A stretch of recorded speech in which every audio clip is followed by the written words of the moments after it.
प्रभाग क्रमांक 2 फुलेनगर आणि नागपूर चाळ याचे शिवसेना उद्धव बाळासाहेब ठाकरेचे अधिकृत उमेदवार माझ्यासोबत आहेत. माजी नगरसेवकसुद्धा आहेत सुनील गोगलेजी. गोगलेजी, मी थेट तुम्हाला प्रश्न विचारतो. पाठीमागे 2 टर्म तुम्ही नगरसेवक होतात. तुमच्याकडून झालेली काही विकास कामे ठळक आम्हाला समजू शकतील का? प्रभाग क्रमांक 2 पुणे महानगरपालिकेची निवडणूक म्हणजे नागपूर चाळ आणि फुलेनगर. पूर्वी देखील 4चा प्रभाग होता 2017ला, परंतु 7 ते 17 हा आधी सिंगल आणि नंतर दोन नगरसेवकांचा वॉर्ड होता. त्या काळामध्ये त्या काळापासून आपण या प्रभागाची एकंदरीत परिस्थिती समजून घेतली. तर समजून घेण्यामध्ये पाण्याचा फार मोठा प्रॉब्लेम या ठिकाणी होता. लोकांना पाण्यासाठी म्हणजे मुबलक पाणी लोकांना मिळायचं नाही. म्हणजे महानगरपालिकेच्या नॉर्म्सप्रमाणे एका व्यक्तीला 136 लिटर पाण्याप्रमाणे त्यांना तो पाणी पुरत नव्हता. सोसायटी पूर्णपणे टॅक्स भरतात, कर भरतात, परंतु पाण्याच्या अभावामुळे ना ते लोक देखील वैतागले होते की या ठिकाणी राहायचं की नाही. मी 7 नंतर 2012मध्ये निवडून आल्यानंतर 2 पाण्याच्या टाक्या 20-20 लिटरच्या, एक झाली हरिगंगा आणि एक झाली नानासाहेब परळकर. हे दोन्ही टाक्या त्या ठिकाणी पाण्याच्या बांधल्या. त्या दोन्ही टाक्यांमध्ये पाणी आज त्या ठिकाणी जाते. पहिली गोष्ट, या ठिकाणी पूर्वी प्रत्येक माझ्या प्रभागामध्ये प्रत्येक झोपडपट्टी आणि सोसायटीच्या वर हाय टेन्शन्स इलेक्ट्रिक वायर होत्या, म्हणजे ओव्हरहेड. त्या पूर्णपणे 100% मी भूमिगत केल्या. लोकांनी डबल घरं बांधली. आज त्या डबल घरांमध्ये स्वतःही मोठा परिवार असून स्वतःही त्या परिवारामध्ये अकोमोडेट करतात अशी परिस्थिती एकंदरीत आहे. आपण खूप काही करण्याचे प्रयत्न करतो, परंतु सत्तेत जोपर्यंत आपण येत नाही आहे तोपर्यंत तुम्हाला अर्थसंकल्पामध्ये तुमच्या नावाचं तुमच्या प्रभागासाठी बजेट मिळत नाही, ही वस्तुस्थिती आहे. आता जनरली 4 वर्षाचा मोठा कालखंड पडलेला आहे, म्हणजे प्रशासकच होते, नगरसेवकच नव्हतं महापालिकेला. आता तुम्हाला जनरली अशी म्हणजे सर्वसामान्य, आता ज्यावेळेस तुम्ही पदयात्रा करताय, प्रचाराच्या माध्यमातून तुम्ही लोकांच्या भेटीगाठी घेताय, तर सर्वसामान्य लोकांच्या काय अडचणी तुम्हाला असं जाणवतात किंवा काय कंप्लेंट्स येतात? हे बघा, नगरसेवक या विषयावरनं किंवा त्या पदाच्या व्यक्तीवरनं आज नागरिकांचा विश्वास उडलेला आहे. राजकीय परिस्थिती एकंदरीत संपूर्ण देशाची आणि महाराष्ट्राची किंवा पुणे शहराची पाहिली की या अतोनात गलथान पद्धतीनं लोक या ठिकाणी राज्य करते. आज इथं आहे, उद्या तिथं आहे. ह्या परिस्थितीमुळे एक दुसरं पैशाचा माज एवढा बेकार, म्हणजे त्याला शब्द देखील नाही, मला लाज वाटते त्या याला. म्हणजे समाजाला कधीतरी डोळे उघडून बघणार की नाही आपण, त्याच्या ज्या अडचणी आहे त्याला कधीतरी बघणार की नाही आपण, या सगळ्या गोष्टी बघणं अत्यंत गरजेचं आहे. जो लोकप्रतिनिधी या भागामध्ये निवडून येतो किंवा निवडून जातो तो त्या नागरिकांचा पालकत्व घेतो. ते पालकांनी जर व्यवस्थितपणे लक्ष नाही दिले तर आज जी परिस्थिती आहे याच्याही पेक्षा भयावह परिस्थिती येणाऱ्या काळामध्ये तुम्हाला बघायला मिळेल. आता आताची जी कंडिशन आहे त्याबद्दल काय बोलाल तुम्ही? आत्ताची कंडिशन आपण जर पाहिली तर पैशाचा बाजार आहे आणि राजकारणाचा माज आहे. या 2 गोष्टीमुळे माझ्या झोपडपट्टीमध्ये राहणार किंवा सर्वसामान्य परिवारामध्ये राहणारा तरुण हा बिथरला आता. म्हणजे त्याचं पुढचं भविष्य अत्यंत कठीण आणि फार विचित्रपणे तो पुढे वाटचाल करणार आहे.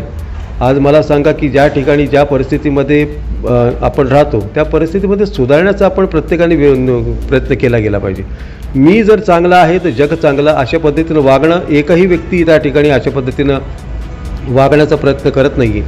जे व्यसनाधीन झाले, जे गुन्हेगारी क्षेत्रामध्ये झाले, त्यांना वाचवण्याचं किंवा त्याला थांबवण्याचं काम आपण केलं गेलं पाहिजे. कोणालाही गुन्हेगारी क्षेत्रामध्ये जाण्याआधी त्याला आपण सांभाळलं पाहिजे, त्याला समजून सांगितलं पाहिजे. शिक्षा किंवा पोलीस कंप्लेंट किंवा त्याच्याबद्दल तक्रार करणं हा पर्याय होऊ शकत नाही.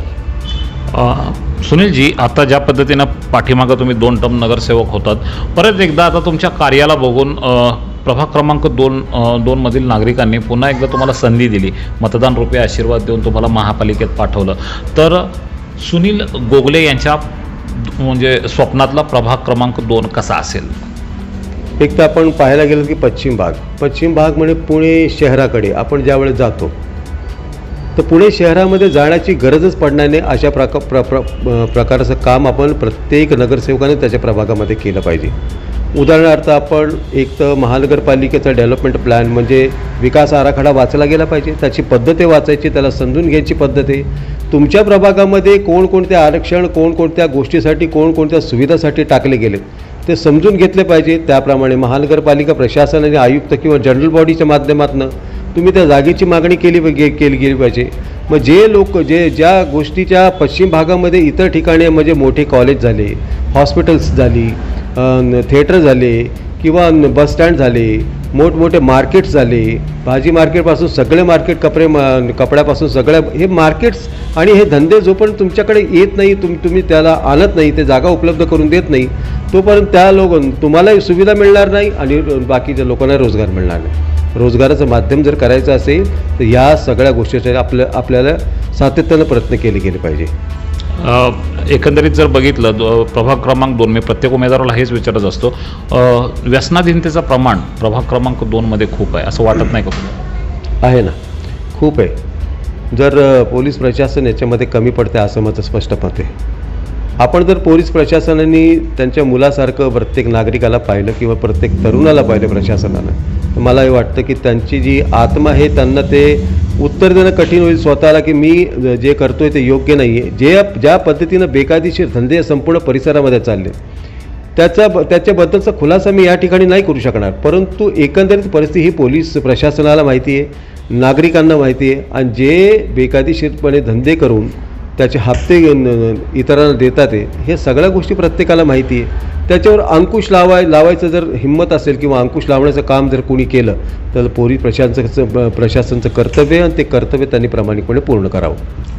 15 जानेवारीला म्हणजे बुधवारी मतदान होणार आहे, तर तुमच्या माध्यमातून तुमच्या प्रभाग क्रमांक 2मधील मतदारांना काय आव्हान कराल तुम्ही? मी तर एक म्हणतो की बघा, आपण या सेक्युलर माइंडेड पक्षाकडनं उभे, मी हिंदुत्व या विषयाला वेगळ्या पद्धतीनं बघतो की हिंदुत्व म्हणजे शिवसेनेचं माझं हिंदुत्व कुठलं आहे, तर शिवसेनेचं हिंदुत्व हे बाळासाहेब ठाकरेंचं हिंदुत्व आहे.